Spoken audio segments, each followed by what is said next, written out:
Empiezan las clases en la universidad y, como siempre, hay una ceremonia que da comienzo a ese curso escolar que servirá para que muchos pasen horas y horas y horas frente a los libros en las facultades. Estamos concretamente en Bellaterra, en la Autónoma, con Rosa María Calaf, la periodista, que es la encargada de hacer esa inauguración del curso. Te la han encargado este año con una charla especial para todos los alumnos, ¿verdad? Sí, bueno, estoy encantada y feliz, ¿no? Porque aparte yo con esta facultad y con esta universidad en general, la Facultad de Comunicación más, tengo mucha vinculación porque he hecho ya muchas cosas aquí, ¿no? Pero bueno, yo no estudié aquí, estudié en la Central, que era la única que había cuando yo estudié Derecho primero, y después estudié Periodismo en la Escuela Oficial, o sea que tampoco vine como alumna. Pero la verdad que el venir ahora pues a dar la lección inaugural, lo voy a decir, ¿no? Realmente me emociona porque de alguna manera me vuelve, ¿no? aquellos días.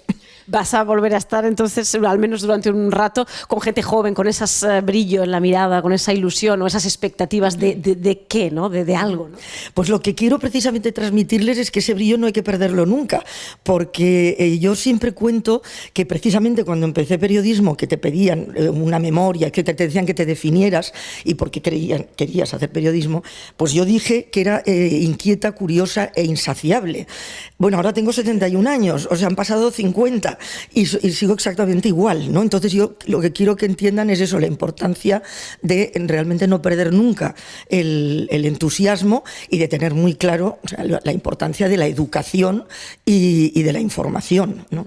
Han pasado 50 años, ¿te sigue apasionando informar o saber el día a día que está sucediendo?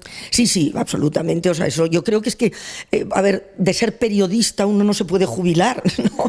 Porque sería como jubilarse de la vida, ¿no? Lo que ocurre es que es evidente que lo miras desde otra perspectiva que me encanta, porque claro, ahora tengo, y sobre todo en referencia a los últimos años, que todo se ha hecho tan deprisa y que todo tiene que contarse antes de que pase, ¿no?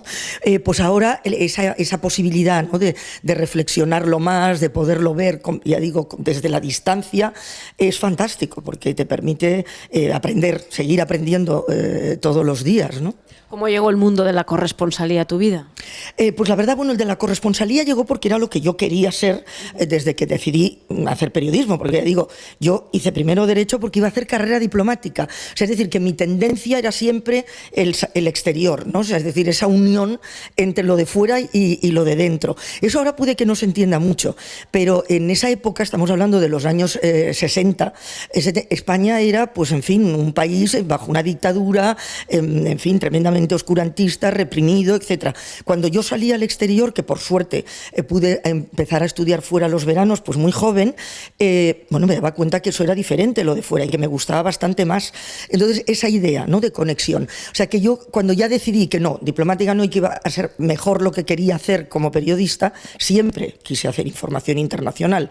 Pero me costó, porque ahora muchas veces te dicen, yo quiero ser corresponsal. Dices, bueno, yo trabajé antes 13 años en Televisión Española como enviado especial y haciendo, muchísimas otras cosas, ¿no? Y ya por fin, pues conseguí que me enviaran como corresponsal, y luego he tenido la enorme fortuna y privilegio de haber sido ya luego corresponsal toda mi vida, que eso sí que ya no es tan frecuente, ¿no? De ir enlazando y marcharme y no volver, digamos, en casi 27 años. Te enganchó esa manera de vivir y esa manera de informar, ¿no? Sí, porque verdaderamente es la oportunidad de ver la historia en directo, ¿no? Y luego, pues claro, la oportunidad y la responsabilidad de contarla. Y el conocer lo diferente es lo que te enseña, ¿no? Porque de lo que aprendes es de lo distinto, de lo que es igual no aprendes nada, ¿no? Entonces esa ocasión que tienes continuamente de que haya tanta gente que te deje compartir, o sea, pedacitos de sus vidas, ¿no? Eso es fantástico, eso tiene un valor extraordinario y yo no lo cambiaría absolutamente por nada, ¿no?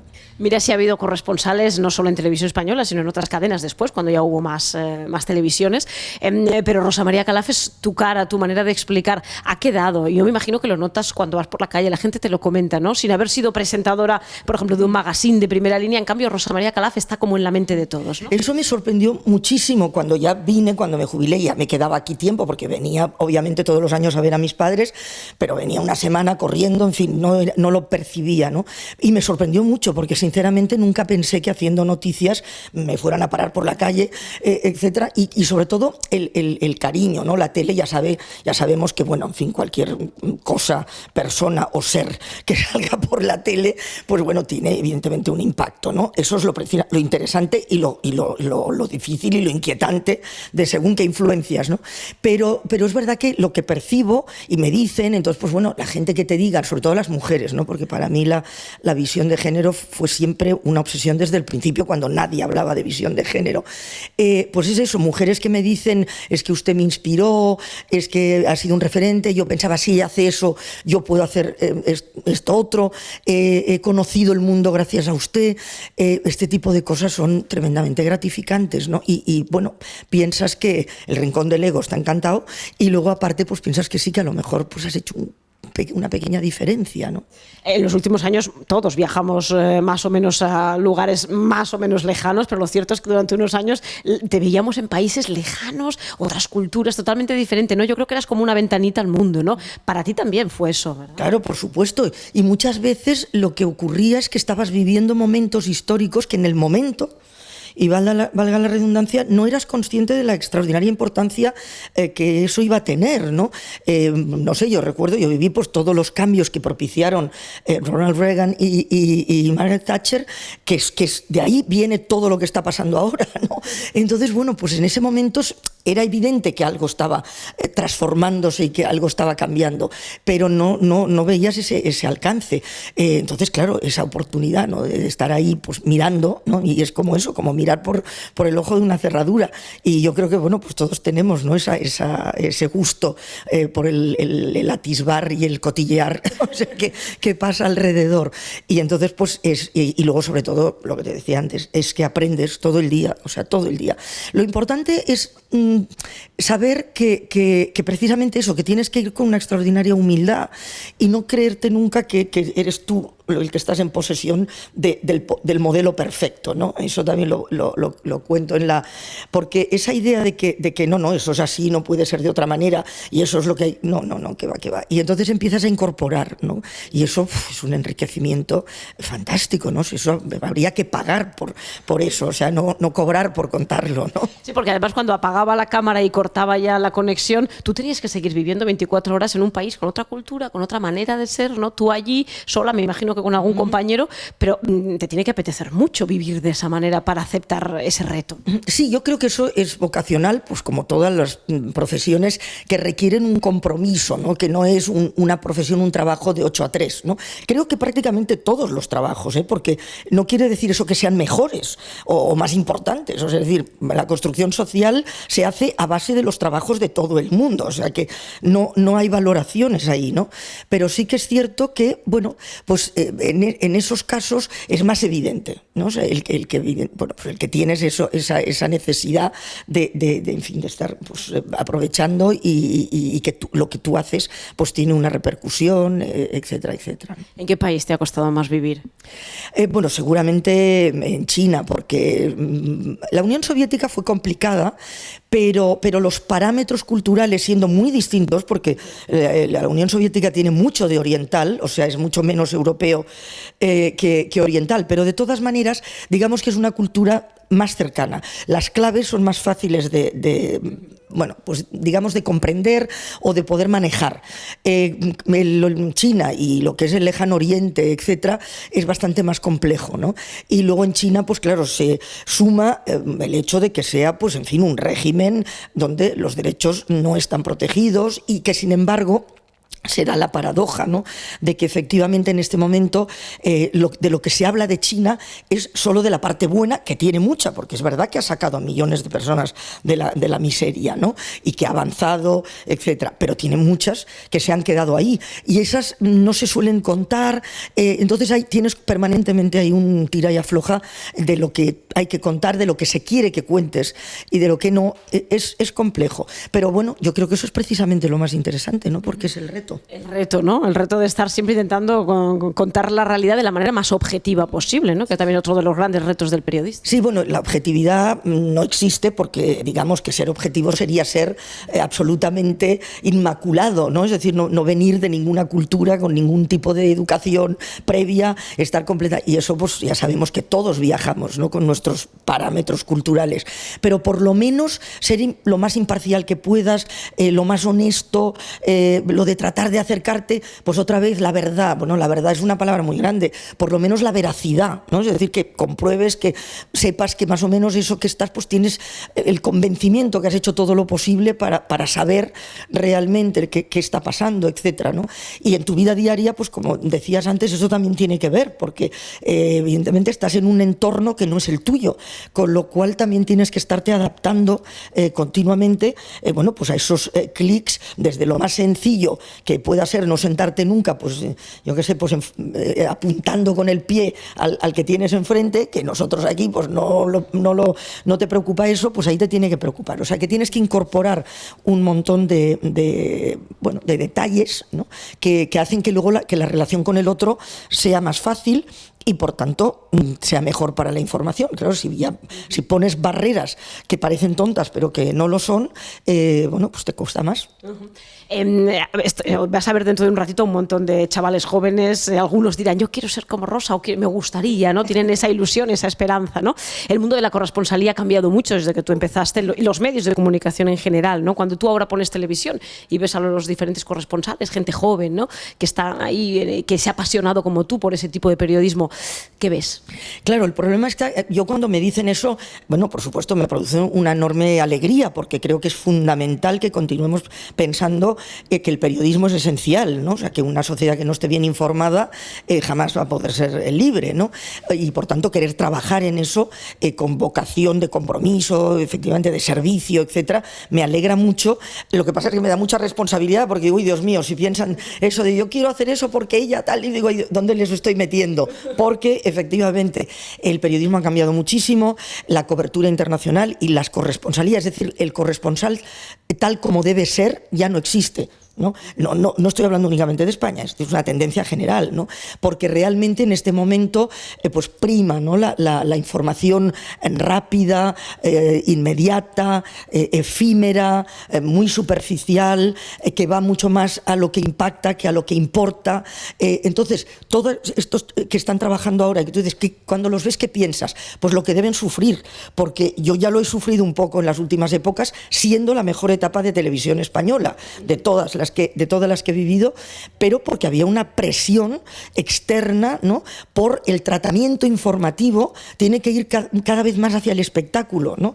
Cada vez más hacia los acontecimientos, no los procesos. Y las cosas no suceden porque sí. O sea, no se pueden entender si no sabes de dónde vienen, ¿no? Y no se pueden evitar o mejorar o copiar si no se sabe a dónde van, ¿no? Y entonces todos esos mecanismos ahora no lo pueden hacer. O sea, que no es un problema ni de talento, ni de voluntad, ni probablemente ni siquiera de esfuerzo, sino de que el esquema no permite hacer ese tipo de periodismo, que es el que hay que hacer, porque es el periodismo comprometido. Porque las empresas periodísticas en este momento no están realmente por la excelencia informativa. O sea, en el mejor de los casos tienen intereses mercantilistas y en el peor intereses claramente manipuladores, ¿no? Se priman otras cosas como cómo va vestido, porque está ahí en ese punto y no en otro, ¿verdad? El decorado, toda esta historia que envuelve un poco a esa conexión en directo con, ¿no? Sí, por supuesto, sí, nos quedamos en la apariencia de, ¿no? Sobre todo cuando hablamos de los corresponsales de guerra, de tal, y entonces es como que tienes que ir disfrazado de Rambo, ¿no? Es un poco esa cosa de hacer ver que eres el reportero intrépido, ¿no? Dices, no, el reportero tiene que ser, bueno, pues honesto y, en fin, pero no necesariamente pues tiene que estar siempre tirado por el suelo. Y es decir, que el priorizar eso significa que estamos desviando la atención de lo esencial, ¿no? Pero eso requeriría una, digamos, formación en la interpretación de los mensajes mediáticos por parte de la ciudadanía. Es decir, que eso es una cosa que nadie nacemos enseñado. Por tanto, desde el colegio, y se está haciendo en algunos países ya, y aquí en algunos sitios, y yo hago con la Fundación La Caixa una serie de programas desde hace ya 5 años para niños, ¿no? Para que entiendan cómo tienen que ser ellos los que controlen la red, no la red la que los controle a ellos, ¿no? Para poder realmente decidir sus propias vidas. Y eso hay que empezar a explicarlo desde muy pequeño. ¿Cómo hubiera cambiado la vida si tú hubieras tenido Facebook, Internet, WhatsApp, ahí donde te enviaban? Sí, lo que pasa es que yo digo siempre, claro, es una herramienta fantástica y que hay que aprovechar al máximo porque jamás la humanidad ha tenido algo tan fantástico, tan estupendo como eso para el conocimiento, ¿no? Pero claro, cuidado, porque con el mismo manejo, si se hace mal, es para todo lo contrario. O sea, que una herramienta que es de conocimiento puede ser de desconocimiento y una herramienta que es de información puede ser de desinformación.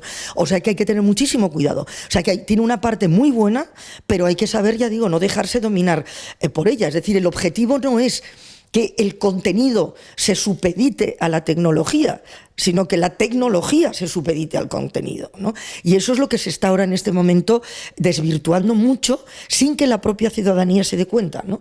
Y es muy peligroso, muy peligroso. Bueno, cada 2 por 3 aparecen en Facebook y en redes sociales la muerte de alguien y es mentira, por ejemplo, ¿no? Sí, sí, claro, eso ya te da la medida, ¿no? Pero una cosa que mucha gente te comenta, no, sí, claro, porque yo que de este tema sé, cuando veo lo que cuentan, digo, no, pero si esto no es así. Y entonces, claro, piensas, bueno, pues si de esto que sé no es así, de lo que no sé, seguramente también, ¿no? Entonces eso es lo que hay que tratar de reconducir, ¿no? Porque es, ya digo, muy inquietante el que se vaya perdiendo tan rápidamente el sentido crítico, ¿no? Y una sociedad que no tenga, ya digo, sentido crítico es muy, muy, muy manejable. De todas las noticias que has dado o de todos los acontecimientos históricos que has vivido, ¿cuál te viene a la cabeza? ¿Cuál te quedas? ¿Cuál dirías tú? Bueno, pues fue un recuerdo imborrable. La verdad que siempre me cuesta muchísimo, ¿no? Porque es que es eso, he estado en tantísimas situaciones, ¿no? Probablemente la Unión Soviética, el principio de cuando yo llegué, que era el principio de Gorbachov, ¿no? Y entonces ese descubrimiento de que eso era un gigante con pies de barro, entonces, bueno, y ver, pues, en fin, realmente, ¿no? Cómo eso se iba desmoronando, tal, eso fue muy, claramente muy importante, y ahí ya eras sí consciente de que eso iba a significar algo, ¿no? Porque, como decía, o sea, el tema Reagan, que fue muy importante, o sea, todos los cambios de la etapa Ronald Reagan, que han sido luego, ya digo, con unos efectos pues, bastante malos, por cierto, pues eso en ese momento lo sospechabas, pero no era tan claro. Entonces, probablemente la Unión Soviética. Porque luego el tema de China, que también empecé a llegar ahí cuando China ya despegó, ¿no? Y había despegado antes, pero no se sabía. Con China nunca sabes las cifras que te dan, nunca te puedes fiar ni un pelo, ¿no? Y entonces, bueno, pues había toda esa idea de que aquello estaba mental, moviéndose, pero no hasta en qué dimensión y en qué amplitud. Y ya cuando yo llegué ahí, pues ya se vio exactamente que sí, y también, ¿no? Esa variación de la manera de comportarse también, ¿no? De primero estar calladitos y en el rincón para que no se note mucho, a de repente salir, o sea, absolutamente, y a estar a su manera también, ¿no? De una manera poco explícita, pero con una extraordinaria fuerza, marcando cantidad de decisiones geoestratégicas y económicas en este momento de las que no somos tampoco demasiado conscientes, ¿no? Bueno, yo para acabar, eres una mujer jubilada, pero no te dejan jubilarte porque estás siempre... Ni pienso. No te dejan un día tranquila, porque en realidad, y creo yo que eso es importante, ¿no? Que los profesionales con experiencia, los que tenéis toda una carrera, los que habéis acumulado años y años de profesión, podáis compartir con gente joven, como va a pasar hoy aquí en Bellaterra, ¿no? Con este inicio de curso, poder compartir todo lo que tú sabes, ¿no? Yo creo que eso es importantísimo y quizá a lo mejor olvidamos muchas veces valorar a ciertos profesionales que tenéis ahí una mochila de experiencia enorme, ¿no? Bueno, yo creo que esta también es una de las grandes de los grandes problemas, de los grandes fallos, es que se desdeña totalmente la memoria, ¿no? Sin darnos cuenta de que es verdad que la vida hay que vivirla hacia adelante, pero no se entiende si no miras hacia atrás, ¿no? Y que todos hemos aprendido de quienes sabían más porque han estado antes, o sea, y lo han hecho antes. Entonces eso que dices es la clave, el engarce, o sea, entre lo que ha estado y lo que, bueno, tiene experiencia y lo nuevo que tiene entusiasmo y ganas de innovar y capacidad de innovar, ¿no? Porque con eso es con lo que se avanza. Y parece que ese eslabón es el que se ha tratado de romper desde hace unos cuantos años, ¿no? Y bueno, pues prescindiendo totalmente de las personas con experiencia. Eso creo efectivamente que es un error. Y bueno, pues yo allí donde piensan que puedo aportar algo, estoy, o sea, y estoy mucho en temas, ya digo, sobre todo con niños, jóvenes, porque eso creo que es fundamental, y con asociaciones de mayores y culturales en lugares pequeños, porque también creo que si piensan en un momento determinado que lo que tú puedas contarles les va a ayudar, pues tienes que estar, ¿no? Y no es generosidad, o sea, que dicen, oye, pues qué bien, que no, es que yo también recibo mucho, ¿no? Porque justamente creo que lo que no hay que hacer es parar, porque, bueno, pues en fin, las neuronas y el cerebro y todo eso, pues es un músculo, ¿no? O sea que... ¿Qué consejo le vas a dar hoy a los chavales? Bueno, pues fundamentalmente eso, ¿no? Que piensen que las cosas se pueden cambiar, pero que la única manera de ir a mejor es partiendo de la educación, porque con la educación se puede llegar a la libertad, con la libertad se llega a la igualdad. Y una sociedad que sea ignorante y sea desigual, o sea, realmente no va a ser jamás justa, ¿no? Y entonces eso está en sus manos, ¿no? Así que un poco ese es el mensaje. Bueno, hemos aprendido todos muchísimo de esta conversación con Rosa. La dejamos que se vaya para atender a todos esos universitarios que empiezan hoy clases y que van a quizá encontrar ese mensaje de inspiración en tus palabras. Muchas gracias. Bueno, gracias a vosotros por el espacio y porque, en fin, es raro poder hablar tanto rato, ¿no? 1 minuto 10. Nosotros somos así. Muchas gracias, Rosa. Gracias.